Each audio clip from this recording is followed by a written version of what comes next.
अच्छा, अब देखो बच्चों आगे, जैसे मैंने अमीनो एसिड की बात की, अमीनो एसिड्स में अगर ये R की जगह H हो तो ग्लाइसिन, और अगर CH3 हो तो एलेनिन। एक होता है बच्चों अमीनो एसिड वैलिन। वैलिन में 3 लेटर का कोड VAL, 1 लेटर का कोड V, और ये आइसोप्रोपाइल ग्रुप कनेक्टेड होता है R की जगह। ठीक है, ऐसे ही बच्चों एक और याद रख लेते हैं, ल्यूसिन। ल्यूसिन में LEU 3 लेटर का कोड, सिंगल LE, और R की जगह होता है CH3 whole twice CH2 dash. ये CH मतलब इस CH से दोनों CH3 जुड़े हुए हैं। तो ये तो बच्चों है हमारा different types of amino acids. ये याद रखने की भी जरूरत नहीं है, मैंने बता दिया फर्क क्या है यहाँ पर। जो भी हमने पढ़े अभी, ये हमने अल्फा अमीनो एसिड्स पढ़े, यानी जिस कार्बन से COOH जुड़ा है उसी कार्बन से NH2 भी जुड़ा हुआ है, और ये R डिफरेंट होता जा रहा है, तो different types of amino acids हमें मिल जाते हैं। अमीनो एसिड्स भी बच्चों कई ऐसे होते हैं जो एसेंशियल होते हैं, कई ऐसे होते हैं जो नॉन एसेंशियल होते हैं। एसेंशियल अमीनो एसिड्स कौन से होते हैं? ऐसे अमीनो एसिड्स जो बॉडी को बाहर से चाहिए, बॉडी जिसको सिंथेसाइज नहीं कर सकती, और जो बॉडी सिंथेसाइज कर लेगी वो बाहर से लेने की जरूरत नहीं है। ये एनसीईआरटी में बच्चों स्टार मारे हुए हैं, जो स्टार है वो एसेंशियल अमीनो एसिड है, और जो स्टार नहीं है वो नॉन एसेंशियल है। तो लिखो बच्चों जरा, essential amino acid, essential amino acids.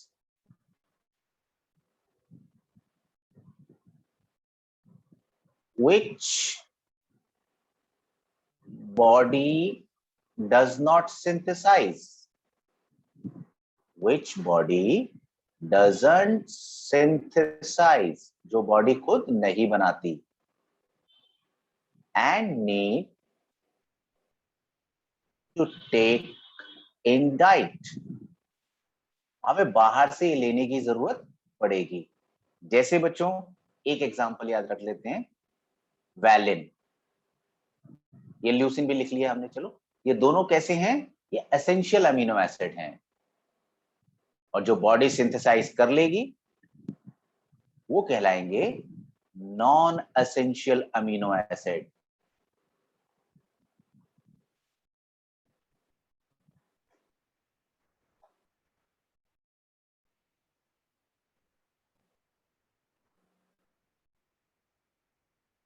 Body can synthesize them,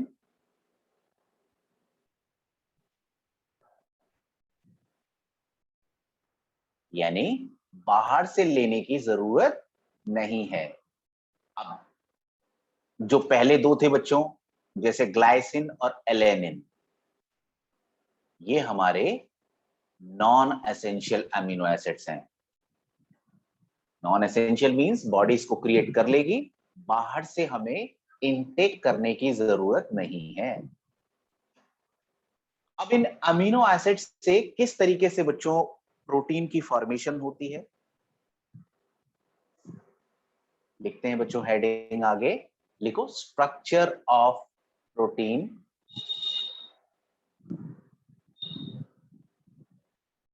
structure of protein. जब डिफरेंट टाइप्स के अमीनो एसिड्स जुड़ते हैं बच्चों, तब एक लॉन्ग चेन बनती है। ये जो लॉन्ग चेन बनती है, यही बच्चों प्रोटीन की चेन है। जैसे मैं दो डिफरेंट अमीनो एसिड कनेक्ट करता हूं, NH2 CH, ये बच्चों R और R डैश मैंने कहा अलग हो सकते हैं, क्योंकि अमीनो एसिड जरूरी नहीं सेम टाइप का अमीनो एसिड थोड़ी कंबाइन करेगा, डिफरेंट अमीनो एसिड्स कंबाइंस, अलग अलग होंगे ये। तो मैंने फिलहाल दो अमीनो एसिड दिखाए हैं बच्चों जो डिफरेंट है। यहां पर एक का OH दूसरे का H।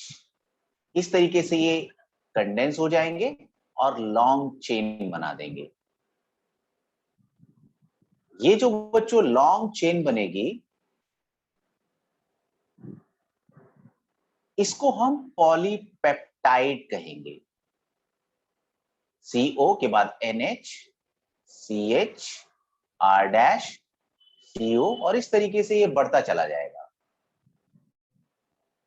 ये जो बच्चों दो अमीनो एसिड्स मैंने कंबाइन किए हैं, ऐसी बहुत सारे सीक्वेंस में अमीनो एसिड्स रखे होंगे और ये क्या बन जाएगा? ये बन जाएगा पॉलीपेप्टाइड। और ये जो इसके बीच में लिंक है, इसको कहते हैं बच्चों पेप्टाइड लिंकेज या पेप्टाइड बॉन्ड। डिपेंडिंग ऑन कितने कनेक्ट हुए टू फॉर्म पॉलीपेप्टाइड, 2 हो सकते हैं, उसको डाइपेप्टाइड कहेंगे, 3 को ट्राइपेप्टाइड, 4 को टेट्रापेप्टाइड एंड सो ऑन। अगर नंबर ऑफ अमीनो एसिड्स 10 से ज्यादा हो जाए, अमीनो एसिड्स की जो चेन है जब बढ़ते बढ़ते एक लिमिट को क्रॉस कर जाती है, यानी कि जो नंबर है if they are greater than 10, तो उनको हम क्या कहते हैं? पॉलीपेप्टाइड। और बढ़ते बढ़ते पता चले वो 100 को भी क्रॉस कर गई, तो उसको कहेंगे प्रोटीन। और बच्चों प्रोटीन का जो मास होता है, एक कंडीशन और है, वो हमारा ग्रेटर देन 10,000 यूनिट होता है, AMU जिसको कहते हैं। Mass of protein is greater than 10,000 U। Amino acids dipeptide tripeptide कहलाते जाएंगे। जब 10 से ज्यादा अमीनो एसिड्स कनेक्ट कर जाएंगे तब उसको क्या कहा हमने? पॉलीपेप्टाइड। और भी बच्चों ये पॉलीपेप्टाइड ही है, प्रोटीन भी पॉलीपेप्टाइड ही है, यानी ऐसा पॉलीपेप्टाइड जिसका मास 10,000 को एक्सीड कर रहा है, जिसमें नंबर 100 से ज्यादा आ चुके हैं, उसको हम प्रोटीन कहते हैं। मेन कंडीशन बच्चों ये मास है।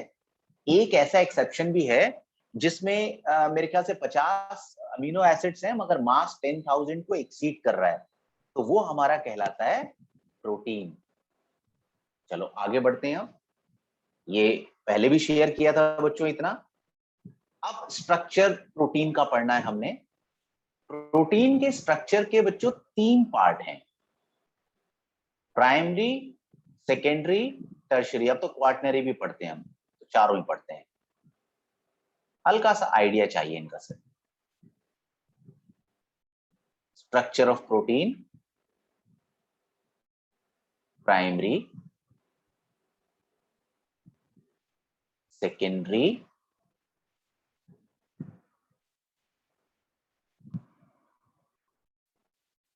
Tertiary and quaternary.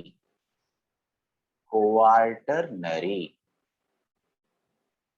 तो देखो क्या है बच्चों, ये primary, secondary, tertiary and quaternary structure of protein. अभी हमने पढ़ा बच्चों प्रोटीन क्या है? एक तरह का पॉलीपेप्टाइड है जिसमें बहुत सारे अमीनो एसिड्स जुड़े हुए हैं। अगर हम अमीनो एसिड्स की सीक्वेंस देखें तो वो सारी की सारी study that comes under primary structure.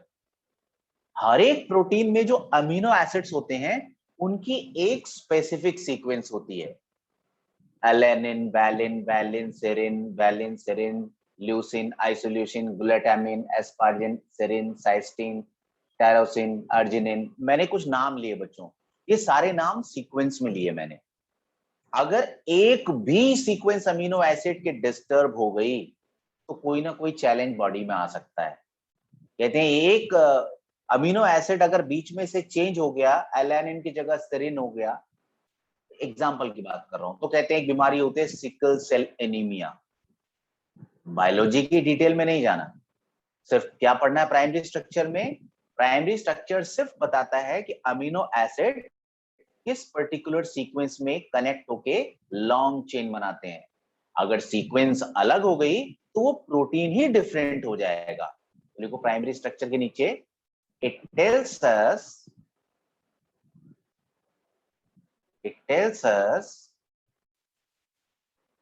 about the sequence of amino acid. Sequence of amino acids.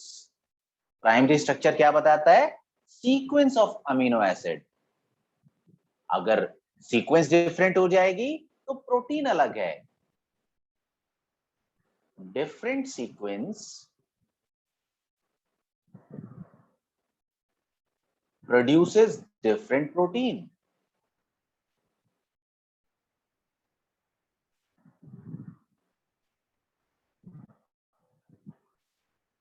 So this is all about primary structure of protein.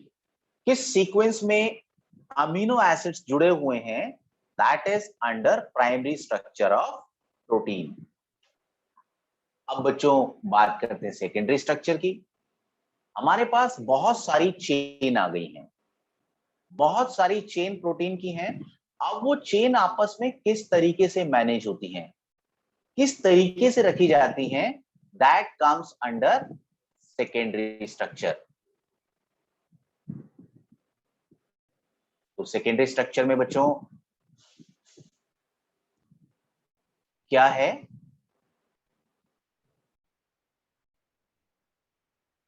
Write down secondary structure. Secondary structure कहता है कि आखिर ये लंबी chain कैसे arrange होती हैं। This tells about the arrangement of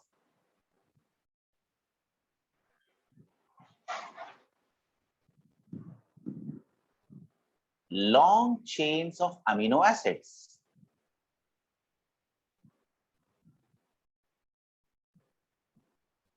और ये बच्चों दो तरीके से चेन अरेंज हो सकती हैं। कौन कौन सी? एक तो है बच्चों अल्फा हेलिक्स और दूसरा बीटा प्लेटेड शीट। तो पहले करते हैं बच्चों, क्या मतलब हुआ अल्फा हेलिक्स का? अल्फा हेलिक्स में किस तरीके से बच्चों लंबी लंबी चेन रखी जाती हैं? ये रखी जाती हैं बच्चों स्पाइरल की फॉर्म में, राइट हैंडेड स्क्रू की फॉर्म में। ये देखो ऐसे रखी जाएंगी,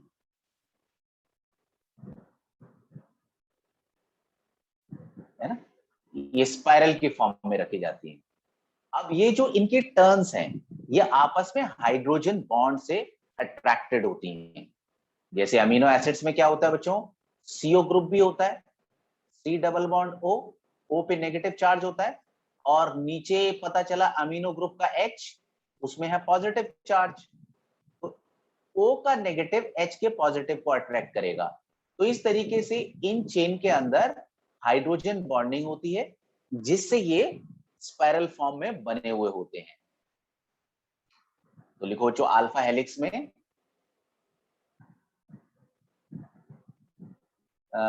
the long chain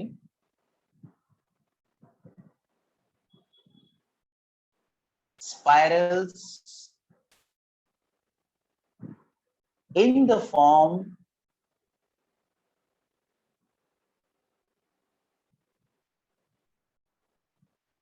of right hand screw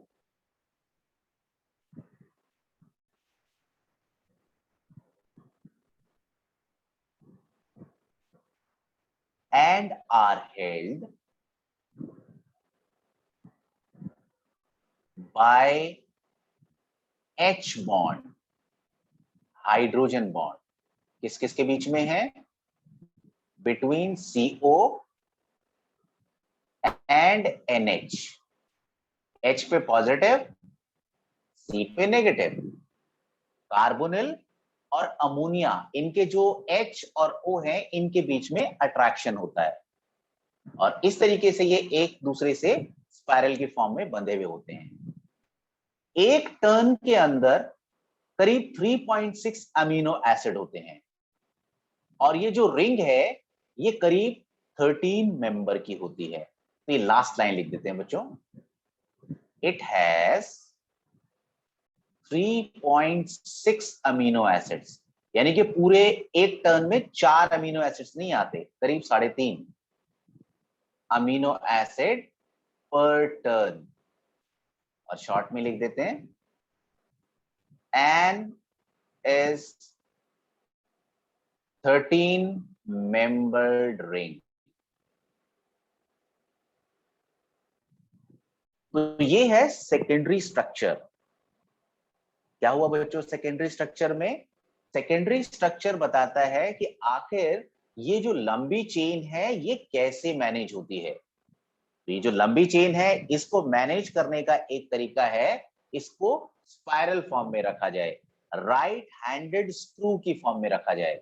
और राइट हैंडेड स्क्रू में क्या करते हैं ये बच्चों, हाइड्रोजन बॉन्ड से अट्रैक्ट होते हैं। कार्बोनिल का O और अमीन का H, इनके अपोजिट चार्जेस आपस में अट्रैक्ट करते हैं और एक टर्न में करीब 3.6 अमीनो एसिड्स हैं और 13 मेंबर की ये रिंग है। दूसरा बच्चों क्या होता है देखो सेकेंडरी स्ट्रक्चर, दूसरा सेकेंडरी स्ट्रक्चर को कहते हैं beta pleated sheet. Beta pleated sheet. अब इसके अंदर ये पैरेलल चेन की फॉर्म में होते हैं। ये लंबी लंबी जैसे स्पाइरल हो गया था चेन, लंबी स्पाइरल फॉर्म में ना जाके ये इस तरीके से पैरेलली रखी जाती हैं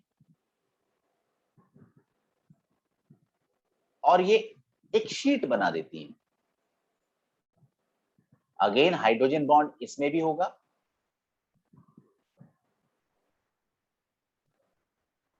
O का नेगेटिव, H का पॉजिटिव। तो इस तरीके से हाइड्रोजन बॉन्ड पूरी की पूरी शीट में भी है। कार्बोनिल हाइड्रोजन, हाइड्रोजन कार्बोनिल, ऐसे बहुत सारी लंबी लंबी पॉलीपेप्टाइड चेन्स रखी हुई हैं side by side and they are holding one another by means of hydrogen bond. तो इस तरीके से ये एक लंबी शीट बन गई, इसको बीटा प्लेटेड शीट कहते हैं। तो इसमें लिखो बच्चों, इन दिस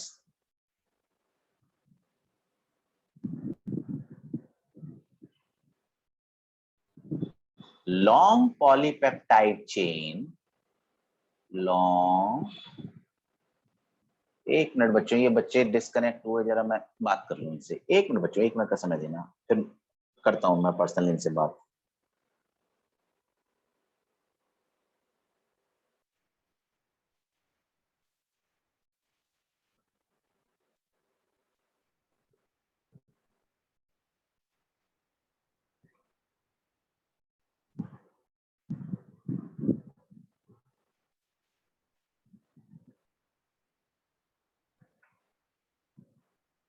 चलो बात करता हूँ इनसे। In this long polypeptide chain are held या lay side by side, lay side by side by intermolecular hydrogen bond। Intermolecular मतलब एक मॉलिक्यूल का दूसरे मॉलिक्यूल से, intermolecular hydrogen bond and forms sheet या प्रोड्यूसेस शीट।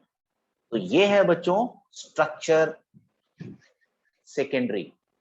तो सेकेंडरी स्ट्रक्चर में दो तरीके से अरेंजमेंट है। प्राइमरी स्ट्रक्चर में क्या था? प्राइमरी स्ट्रक्चर में सिर्फ सीक्वेंस ऑफ अमीनो एसिड थी।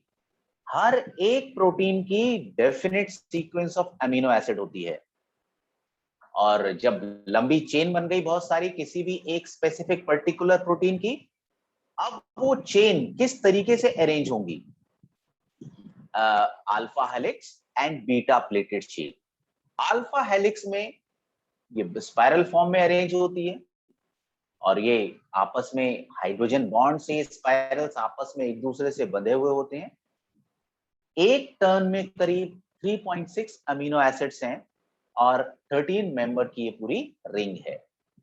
बीटा प्लेटेड शीट में ये स्पाइरल नहीं बनाती, ये लंबी लंबी लेट साइड बाय साइड और ये एक दूसरे को बांध कर रखते हैं again by intermolecular hydrogen bond and produces a long sheet.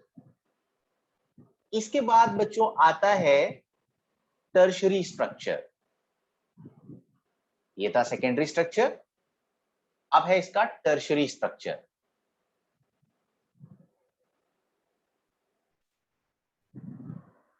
Tertiary structure बताता है कि ये आखिर जो शीट्स हैं या ये जो हमारे स्पाइरल्स हैं, ये किस तरीके से मैनेज होते हैं, इनकी फोल्डिंग किस तरीके से होती है। तो इस ओवरऑल फोल्डिंग को करने के दो तरीके हैं बच्चों। तो पहले लिख देते हैं कि it tells about the overall folding. It tells about overall folding. किसकी फोल्डिंग की बात कर रहे हैं? ये सेकेंडरी स्ट्रक्चर की। अब ये जो ओवरऑल फोल्डिंग होती है, इसमें कौन कौन सी फोर्स होती है बच्चों? ये कई बार ऑप्शंस में आता है। ये ओवरऑल फोल्डिंग जो होती है, वो फोल्डिंग में कौन से बॉन्ड होते हैं? ओवरऑल फोल्डिंग थ्रू, देखो कौन कौन से बॉन्ड होते हैं इसमें? हाइड्रोजन बॉन्ड भी होते हैं, डाइसल्फाइड लिंक होते हैं, डाइसल्फाइड लिंक, वेंडरवाल फोर्स होती है और इलेक्ट्रोस्टैटिक फोर्स होती है, प्लस माइनस, जैसे polar attraction, electrostatic force. Exam में बहुत बार ऑप्शंस में मिलेगा आपको बच्चों कि टर्शरी स्ट्रक्चर में कौन कौन सी फोर्सेस जनरली प्रोटीन मॉलिक्यूल में देखी गई हैं जो इसको ओवरऑल शेप देती है। कौन कौन सी फोर्स हैं? Hydrogen bond, disulphide link, van der Waals force and some electrostatic forces. ये जब ओवरऑल फोल्डिंग होती है तो दो तरीके से होती है। जो 3D स्ट्रक्चर प्रोड्यूस होगा, जो 3D शेप प्रोड्यूस होगी, वो दो तरीके की होती है। एक से बनता है बच्चों फाइब्रस प्रोटीन और दूसरे से बनता है globular protein. Fibrous and globular. Secondary structure किस तरीके से फोल्ड हुआ, उस हिसाब से दो तरह के प्रोटीन पैदा होते हैं। फाइब्रस प्रोटीन कौन सा होता है? जब ये 2 डायमेंशनल स्ट्रक्चर, सेकेंडरी स्ट्रक्चर सिर्फ पैरेलल थ्रेड की तरह अरेंज। तो इसमें पहला पॉइंट क्या बना? Thread like structure. Thread like structure है ना। अरेंजमेंट कैसा है? पैरेलल है, चाहे वो शीट्स हैं या रिंग्स हैं। If they are just lying parallel to each other like thread like structure, it forms fibrous protein. और अगर ये जो शीट्स हैं या ये जो हमारे एंकर रिंग लाइक स्ट्रक्चर है, ये सारे ऐसे घुल जाएं, पूरा गोला बना दें, स्फेयर बना दें, कुछ पोलर ग्रुप आउटसाइड निकल जाते हैं, पोलर ग्रुप, बाकी पूरा का पूरा ये एक 3 डायमेंशनल स्फेरॉइड बना देते हैं, तो उसे ग्लोबुलर प्रोटीन कहते हैं। तो इसमें लिखो 2D स्ट्रक्चर जो था या सेकेंडरी स्ट्रक्चर जो था फॉर्म्स स्फेरॉइडल। तो ये जस्ट शेप के ऊपर है कि आखिर इसने किस तरह की शेप प्रोड्यूस की। अगर उसने स्फेयर टाइप शेप प्रोड्यूस की जिसमें पोलर ग्रुप बल्जिंग आउटवर्ड, उसे ग्लोबुलर प्रोटीन कहते हैं। और अगर उसने थ्रेड लाइक स्ट्रक्चर प्रोड्यूस किया which are just lying parallel to each other, तो उसको हम fibrous protein कहते हैं। अब और इसमें बच्चों अगर पॉइंट ऑफ डिफरेंस देखना हो तो सेकंड पॉइंट है, क्योंकि ये हमारा नॉन पोलर है फाइब्रस, इसमें कुछ बल्ज नहीं हुआ पोलर ग्रुप, ये पानी में नहीं घुलता। Fibrous protein is insoluble in water, जबकि स्फेरॉइडल में पोलैरिटी डेवलप हो रखी है, सरफेस पर पोलर ग्रुप है। Globular protein is soluble in water. एक पॉइंट बच्चों एग्जांपल का बन सकता है, एग्जांपल है जैसे keratin, keratin in skin, hair and nail. ये एग्जांपल्स हैं किसके? फाइब्रस प्रोटीन के। Keratin in skin, hair and nail. और ग्लोबुलर प्रोटीन में, ग्लोबुलर प्रोटीन में बच्चों इंसुलिन होता है, एल्ब्यूमिन होता है। बायोलॉजिकल टर्म बच्चों इसमें नहीं जाएंगे हम, कहाँ होता है कैसे होता है, ये एग्जांपल है ग्लोबुलर प्रोटीन के। तो इस तरीके से ये हमारा बच्चों तैयार हुआ secondary structure.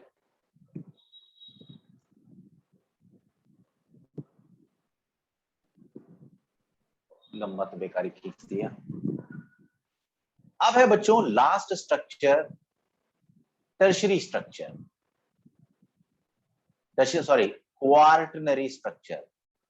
Quaternary, quaternary structure किस बारे में बताता है? क्वार्टनरी स्ट्रक्चर सिर्फ हमें बताता है कि आखिर ये ओवरऑल जो फोल्डिंग है, ये जो सब यूनिट्स हैं, इनको एक दूसरे की रिस्पेक्ट में हम कैसे अरेंज करेंगे। कैसे अरेंज करना है वो कोई डिस्कशन हमारे सिलेबस में नहीं है। सिर्फ ये 3D स्ट्रक्चर, ये जो सब यूनिट्स बनी है, इनको एक दूसरे की रिस्पेक्ट में किस तरह से अरेंज किया जाता है, that comes under quaternary structure. तो एक लाइन लिख दो बच्चों, इट टेल्स अबाउट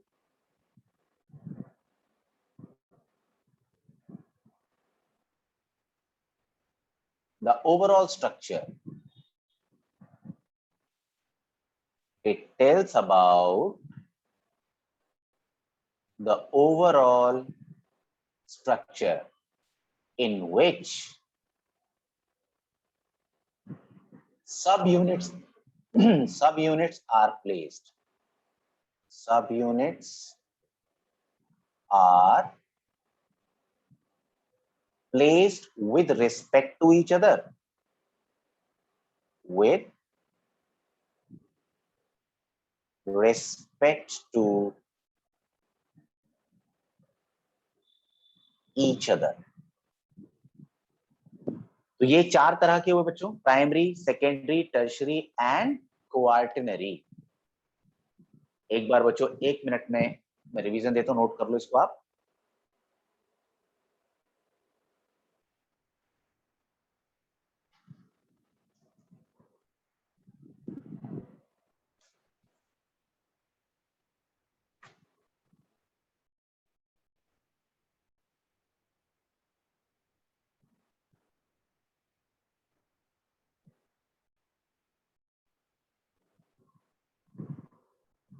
देखो अब प्रोटीन के स्ट्रक्चर में, प्रोटीन किससे बना हुआ बताया मैंने आपको? प्रोटीन बना हुआ है अमीनो एसिड से।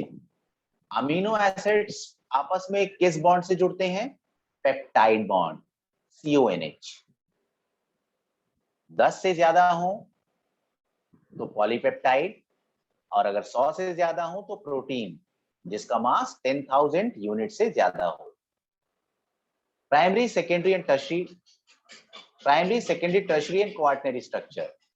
सबसे पहला प्राइमरी स्ट्रक्चर में क्या पढ़ते हैं हम कि अमीनो एसिड किस सीक्वेंस में जुड़े होते हैं। हर एक अमीनो एसिड्स की सीक्वेंस हर एक प्रोटीन के लिए स्पेसिफिक होती है। Different sequence different protein produce कर देता है। एक भी अगर प्रोटीन किसी पर्टिकुलर सीक्वेंस से, अमीनो एसिड किसी भी चेन से अगर डिस्टर्ब हो जाता है तो बीमारी हो सकती है। सेकेंडरी स्ट्रक्चर में ये लंबी चेन कैसे अरेंज है? पहला अल्फा हेलिक्स, जिसमें ये राइट हैंडेड स्क्रू की फॉर्म में अरेंज है और इनके बीच में हाइड्रोजन बॉन्ड है, जिसमें एक टर्न में करीब 3.6 अमीनो एसिड्स हैं and this is 13 membered ring. दूसरा, if these polypeptide chains lay side by side and are held together by intermolecular H bond, then it is called as beta plated sheet. Tertiary structure में how this two-dimensional structure folds and the type of forces which is holding them in that particular three-dimensional shape. The force is H bond, disulfide link, van der Waals force and electrostatic force which produces this 3D shape. It could be fibrous, globular. Fibrous में क्या होता है? ये secondary structure, these runs parallelly like a thread. जबकि globular में they form spheroidal with the polar group bulging outward. Fibrous पानी में नहीं घुलता.